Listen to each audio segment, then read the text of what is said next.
Las palabras impactaron más de lo que Jackson había esperado. No servimos a gente como tú. Se quedó paralizado frente al mostrador. Su abrigo estaba gastado, rasgado en el codo. Sus botas quebradas. Su rostro sombrío bajo un gorro viejo. Parecía alguien que no había tenido una cama cálida en días. Chad, el gerente del café, no parpadeó. Su voz era fría y sellada. Aquí hay un estándar de higiene. Por favor, vite. Nadie miró. Los baristas permanecieron en silencio. Los clientes lanzaron una mirada y rápidamente volvieron a sus pantallas. Jackson sacó un billete errado de $5. Solo quiero un café regular. ¿Está bien? Chad ni siquiera miró el dinero. Hay una tienda de conveniencia a la vuelta. Prueba Ali. La mano de Jackson tembló ligeramente mientras guardaba el billete. Dio media vuelta y caminó lentamente hacia el viento de la tarde. Nadie lo sabía, pero el hombre que acababan de recazar era Jackson Miller, el fundador de The Roast Place. Jackson Miller había construido The Roast Place desde cero, y lo hizo con una visión clara. Un refugio para todos, un lugar donde las personas pudieran sentirse aceptadas sin importar su apariencia o estatus. Creció en una pequeña y modesta casa de un solo dormitorio en Brooklyn, junto a su madre y 3 hermanos más. Ella trabajaba toda la noche limpiando oficinas y durante el día en una lavandería. A menudo, las cenas consistían en mantequilla de maní sobre pan viejo, y así tenían suerte, el olor de la comida que ligaba desde el pasillo. Desde joven Jackson sabía lo que era luchar. A los nuevanos comenzó a repartir periódicos, sin importar si llovía o nevaba. Las bicicletas no eran suficientes para cubrir toda la ciudad, pero eso no lo detenía. En los fines de semana, recogía botellas vacías. Cada 50 centavos significaba un bocadillo, y un $1 era lo suficiente para un almuerzo para su pequeña hermana. Aunque siempre usaba zapatos rotos y sus cuadernos pasaban de mano en mano, nunca se sintió pobre. Su madre, con una sonrisa suave y amorosa, se encargaba de recordarlo todos los días. No necesitas mucho para tener valor. Esas palabras se quedaron con él toda su vida, guiando cada paso que daba. Cuando Jackson decidió abrir su propio café, quería crear más que un negocio. Quería construir un espacio donde la gente pudiera sentirse valorada. The Roast Place no era solo un lugar para tomar café, sino un refugio para todos. Desde los conductores de autobús que tomaban un descanso hasta las madres solteras que llegaban con sus queridos. Todos eran bienvenidos. Había algo especial en ese café, algo que lo hacía diferente de cualquier otro. No importaba quién eras ni cuánto tenías. Lo importante era lo que compartías. Tu historia, tu presencia, tu humanidad. La primera tienda fue modesta. No había muchos muebles ni sillas elegantes, ni decoraciones de lujo. Las mesas eran de segunda mano, las tazas desiguales, pero había algo en el ambiente que atraía a la gente, una calidez palpable, un espacio de aceptación que era difícil de encontrar en cualquier otra parte. La gente venía no solo por el café, sino por lo que representaba. Un lugar seguro donde nadie sería juzgado. Los clientes habituales, personas que se sentaban en las mismas mesas todas las mañanas, no solo bebían café. Contaban sus historias. Rien entre sí y se sentían parte de algo. Cada recarga gratis que ofrecían los baristas no solo era un gesto de cortesía, sino una declaración de principios. Tú importas aunque el mundo diga lo contrario. Jackson creía profundamente en este principio, y por un tiempo The Roast Place fue ese refugio, ese recordatorio de que un pequeño gesto de amabilidad podía hacer una gran diferencia en la vida de las personas. Pero todo comenzó a cambiar lentamente.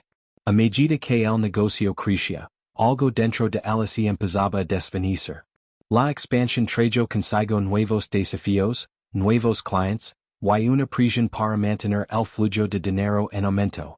El café, que antes era un santuario de calidez y aceptación, ahora comenzaba a parecerse más a un negocio cualquiera. Jackson se dio cuenta de que ya no veía la misma calidez en los ojos de los empleados ni la misma sonrisa en los rostros de los clientes. El ruido de las máquinas, el ajetrio constante y la tensión en el aire reemplazaron la calma y la quietud que alguna vez definieron el lugar. Por dentro, Jackson comenzaba a preguntarse si lo que había construido realmente valía la pena.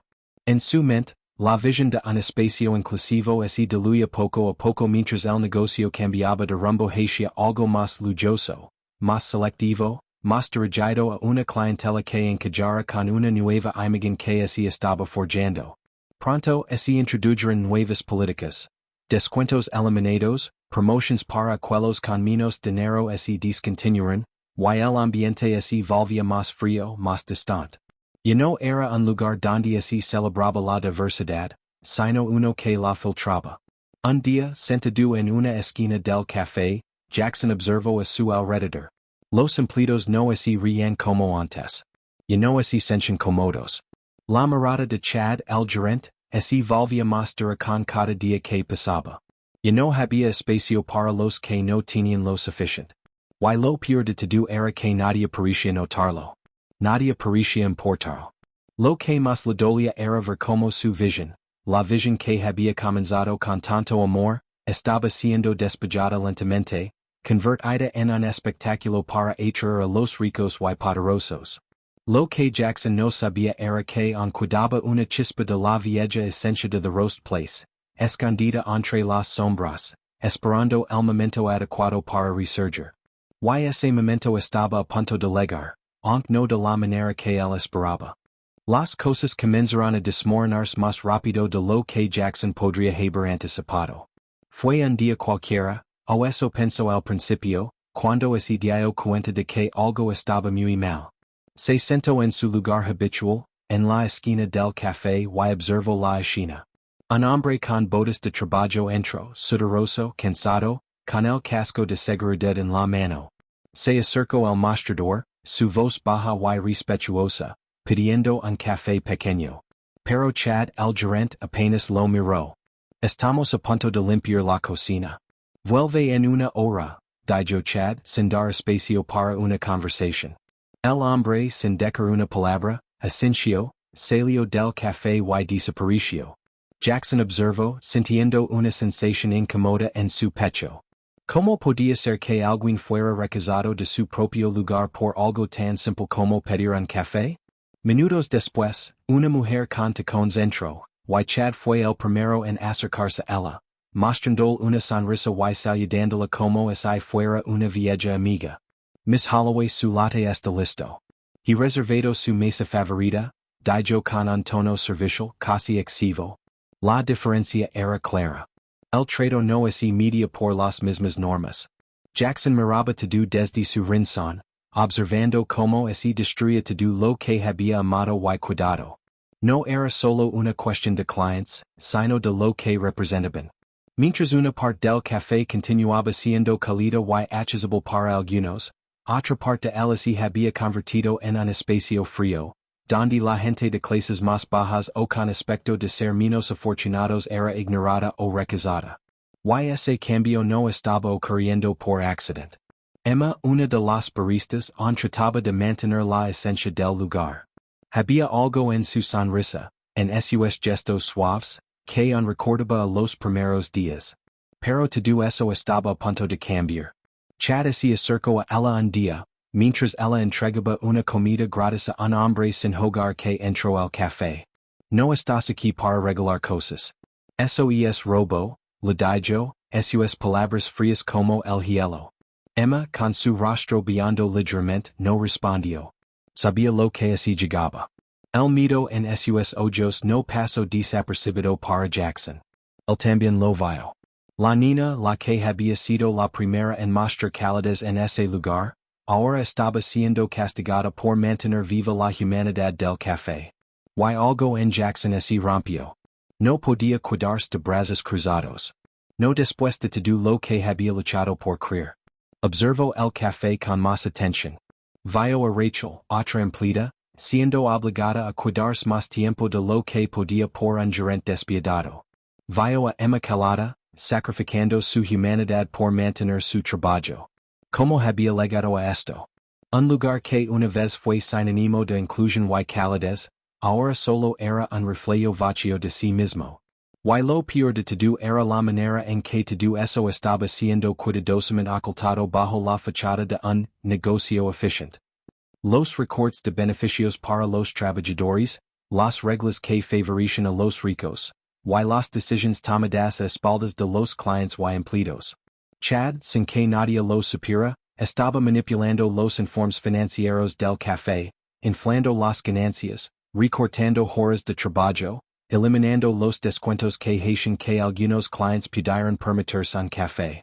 La simple verdad era que todo estaba siendo orquestado con una intención muy clara: convertir un negocio de comunidad en un negocio de lujo. La gota que calmó el vaso fue cuando Jackson, de manera discreta, encontró un cuaderno en el escritorio de Chad. Era una lista de clientes y empleados, con notas al lado de cada nombre. Demasiado ruidoso, ropa barata, juego raro, ocupar espacio. Había una lista de advertencias que hacía notaban junto a los nombres de aquellos que no encajaban en la nueva visión del café. Jackson sintió una presión en su pecho al ver esas palabras. Lo que una vez fue un lugar donde se celebraba la diversidad, ahora se estaba convirtiendo en un filtro de exclusión. Y no era solo una cuestión de manejar un negocio. Era una lucha contra los principios que lo habían llevado a construir ese café. Y lo que más le dolía era que, al final, él mismo se había alejado demasiado para notar cómo estaba cambiando el alma del lugar. En un día particularmente pesado, Jackson decidió actuar. Se sentó frente a la pantalla de su computadora, abriendo los archivos internos. Lo que vio lo dejó sin aliento. Los informes de ventas no coincidían con los recibos.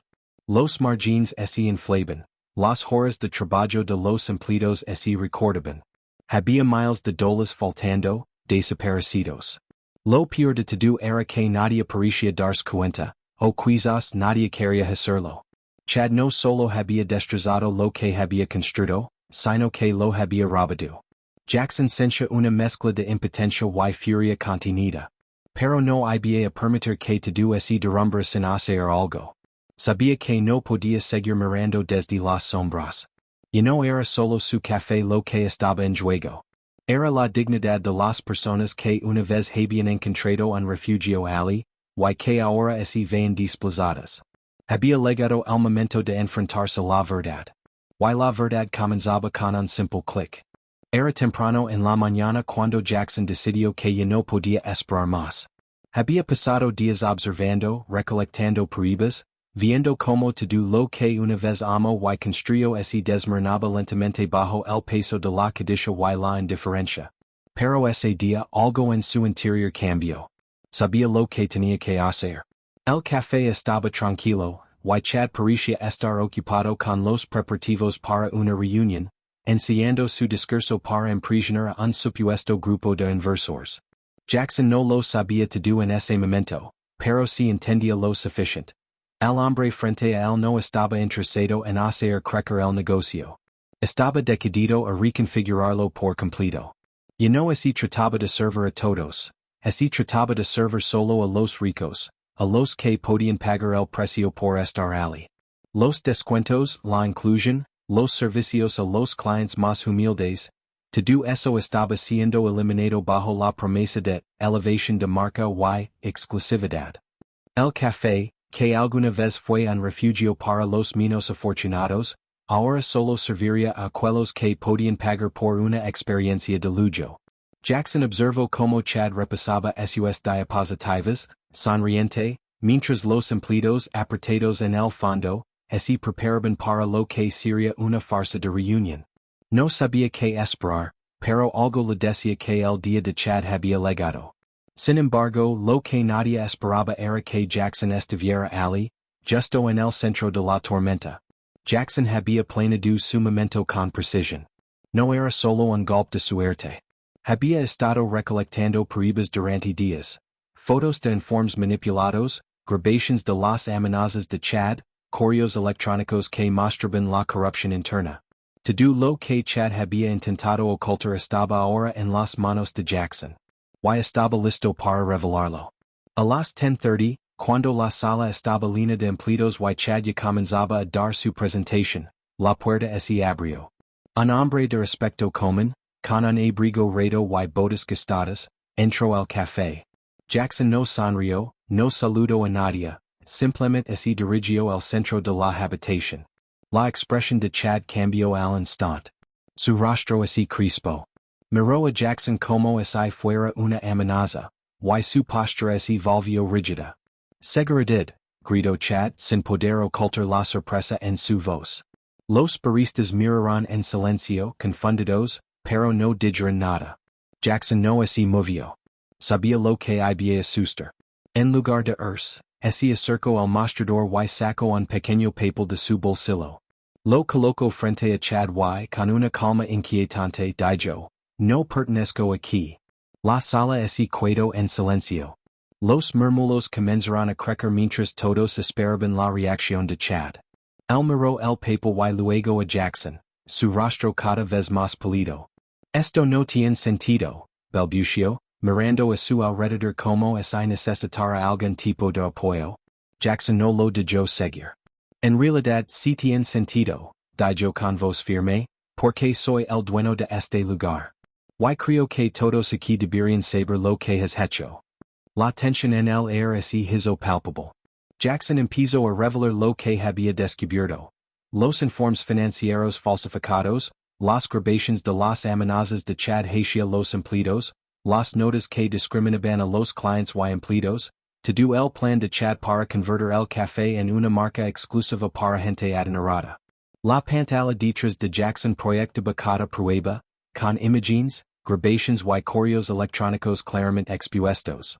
La verdad salió a la luz y con ella, la arrogancia de Chad se desmoronó. Chad intentó justificarse. No entienden. Teníamos que optimizar el negocio, los márgenes estaban cayendo, pero esas palabras eran vacías. Los empleados ya no lo escuchaban. Había algo en el aire que decía que todos lo sabían, pero nadie lo había dicho en voz alta hasta ese momento. Jackson, con calma, se dirigió a Emma, la única que aún representaba lo que el café significaba. Ella es la razón por la que aún reconozco este lugar, dijo mirando a Emma. Ella es la que sigo creyendo en lo que empezó todo esto. Los empleados empezaron a asentir. Rachel, Tyler y otros se miraron unos a otros, sorprendidos, pero finalmente aliviados. El peso de la mentira había caído, y la verdad ahora brillaba como un faro. La luz de la justicia estaba a punto de llegar, y nadie había detenerla. Jackson, sin levantar la voz, miró a Chad una vez más. Te has robado el alma de este lugar, pero no te preocupes, no vas a salir ileso de esto. En ese momento Emma, con una calma que nadie esperaba, dio un paso al frente. Y es hora de que alguien más tome el mando. La sala se quedó en silencio, pero ahora la atmósfera era diferente. La gente ya no tenía miedo. Todos miraban a Emma, y de repente, la conexión con el café se hizo más fuerte que nunca. No solo estaba en juego el futuro de un negocio, sino el de un lugar que había significado algo para cada persona que había cruzado su puerta. Y lo más impactante de todo fue que esa conexión estaba a punto de ser restaurada, no por Jackson, sino por Emma. Chad, rojo de rabia, intentó defenderse, pero ya no importaba. La última pieza de su reinado de terror había caído. Las pruebas estaban allí, claras y contundentes. Esto no se trata solo de negocio, dijo Jackson mirando a los empleados. Esto se trata de lo que construimos aquí, un lugar donde todos, sin importar su historia, tuvieron un asiento en la mesa. Pero la sorpresa no había terminado. En el momento menos esperado, dos oficiales entraron en la sala. Jackson entregó un sobre con la documentación que había recopilado. Fraude financiero, manipulación de nóminas, intento de venta ilegal de propiedad corporativa. Chad miró a su alrededor horrorizado. Esto es una broma, dijo, pero la realidad lo alcanzó demasiado rápido. Los oficiales lo arrestaron, y nadie en la sala movió un dedo para defenderlo. La verdad finalmente había salido a la luz. Y lo mejor de todo, Emma estaba al mando ahora. La sala estalló en aplausos, y por primera vez en mucho tiempo, el café volvió a sentirse como un hogar. La sala on resonaba con los ecos del arresto de Chad, y aunque la calma había regresado al café, el aire seguía cargado con una mezcla de alivio y asombro. Los empleados así miraban entre sí, algunos en shock, otros con sonrisas tímidas, pero todos sabían que algo había cambiado para siempre. La tensión que había colapsado sobre ellos durante meses, incluso años, ahora así desvanecía lentamente, como si una capa pesada de oscuridad hubiera sido levantada. Pero con esa libertad también vino la responsabilidad. Emma, con una mezcla de sorpresa y gratitud, estaba de pie junto a Jackson. Nadie esperaba lo que él había hecho. No solo había revelado la corrupción de Chad, sino que le había entregado el control de la empresa a Emma, la misma que había mantenido viva la esencia de los plays a pesar de todo. Había sido un acto de confianza, pero también una elección sabia. Ella era la que ancría en lo que una vez fue el corazón del café, un lugar donde la gente importaba, sin importar su apariencia o su estatus. Y es hora de que el café vuelva a ser lo que debía ser, dijo Jackson con una sonrisa suave, mientras así retiraba para dar paso a la nueva generación de liderazgo. El café, después de todo, no estaba hecho para que alguien ganara dinero a costa de la gente, sino para crear una comunidad de apoyo. Ahora, con Emma al mando, había una oportunidad real de restaurar esa comunidad y construir algo aún más fuerte. Sin embargo, la transformación no ocurrió de la noche a la mañana. La primera tarea de Emma fue reconstruir la confianza entre el personal y los clientes. Los rumores sobre la manipulación de precios, las prácticas desleales y la exclusión de los menos afortunados rondaban en el aire. Emma comenzó por hablar con cada empleado individualmente, escuchando sus preocupaciones, pidiendo perdón por los daños causados por Chad, y reafirmando su compromiso con los principios originales del café. Emma también decidió hacer ajustes inmediatos en las políticas. Los descuentos que se habían eliminado fueron restaurados, y nuevas iniciativas como los cafés para otros se lanzaron rápidamente, con clientes donando un café para alguien más en necesidad. La respuesta de la comunidad fue abrumadora. En las primeras semanas, el café se llenó de personas que deseaban contribuir, compartir y ser parte algo más grande que solo consumir un café. La gente volvió a entrar, pero esta vez con una sensación de pertenencia. Sin embargo, no todos estaban contentos con los cambios. Los inversionistas que Chad había estado contactando empezaron a preguntar por el futuro de la empresa. Algunos querían ver el modelo premium continuar, querían que el café se convirtiera en algo más lujoso, algo que fuera más rentable, pero Emma no cedió. Mantuvo su visión intacta, un lugar accesible para todos. Hubo tensiones, pero con cada desafío, ella se mantenía firme, sabiendo que lo que había creado Jackson merecía ser preservado. Lo que pasó después fue más de lo que Jackson había esperado. El café comenzó a ser reconocido por su autenticidad, no solo por la calidad de su café, sino por el tipo de comunidad que fomentaba. La gente de diferentes orígenes, trabajos y edades se sentía bienvenidos allí. De pronto the Roast Place no solo era un café, se había convertido en un símbolo de resistencia contra la exclusión y la discriminación. El regreso del cartel que decía, el café está hecho para ser compartido, fue un símbolo poderoso para los clientes y empleados. Ese pequeño letrero de madera, aunque algo desgastado por el tiempo, representaba la verdadera misión del lugar. Y no era un simple trozo de decoración, era un recordatorio constante de lo que realmente importaba. La gente, las historias, la calidad compartida y la inclusividad. Los empleados también comenzaron a cambiar.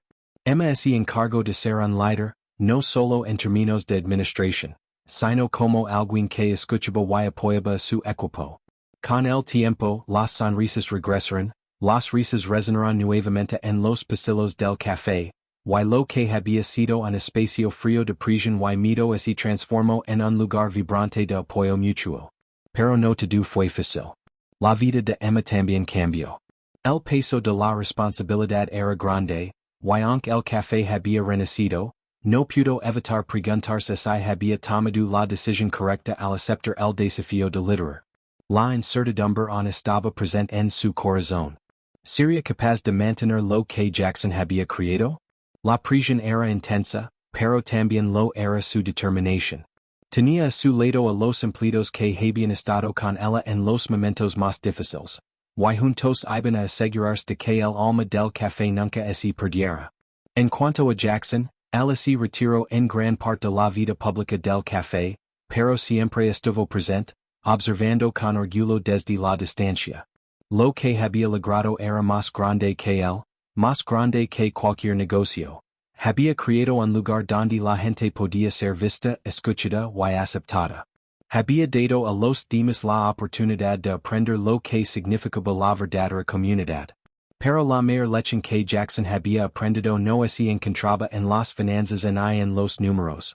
Se encontraba en los momentos más pequeños, en las sonrisas de los empleados, en las personas que venían buscando algo más que un café, y en la paz que se respiraba nuevamente en un lugar que había vuelto a sus raíces. ¿Qué significa realmente pertenecer? ¿Es solo una cuestión de espacio, o es un sentimiento que se cree con cada gesto de amabilidad, con cada mirada que reconoce a otro ser humano como igual? En the Roast Place, el café dejó de ser solo una bebida. Se convirtió en un símbolo de lo que puede suceder cuando decidimos ver a los demás. Pero lo más importante es que este lugar no existe solo por su café, sino por su comunidad, la misma que ahora se ha reconstruido con esfuerzo, amor y un profundo compromiso con los demás. A veces, lo único que se necesita es un pequeño acto de bondad para cambiar el día a alguien. No se trata de grandes gestos ni de cambiar el mundo en un solo movimiento. Se trata de esos momentos, esos pequeños, silenciosos momentos que marcan la diferencia en la vida de alguien más. Hoy mientras lees esto, recuerda que todos tenemos el poder de hacer la diferencia, ya sea a través de una sonrisa, un café compartido o un simple gesto de humanidad. Te invito a reflexionar sobre tu propia vida. ¿Cómo has marcado la diferencia en el día de otra persona? ¿Has dado una segunda oportunidad? ¿Has sido el cambio que esperas ver en el mundo? Si alguna vez has sentido que alguien creó en ti, ¿por qué no hacerlo ahora por otra persona? Comparte tu historia, tu experiencia, y ayúdanos a construir un mundo donde nadie se cuida atrás. Recuerda, un café puede ser solo eso, o puede ser mucho más. ¿Estás listo para compartirlo?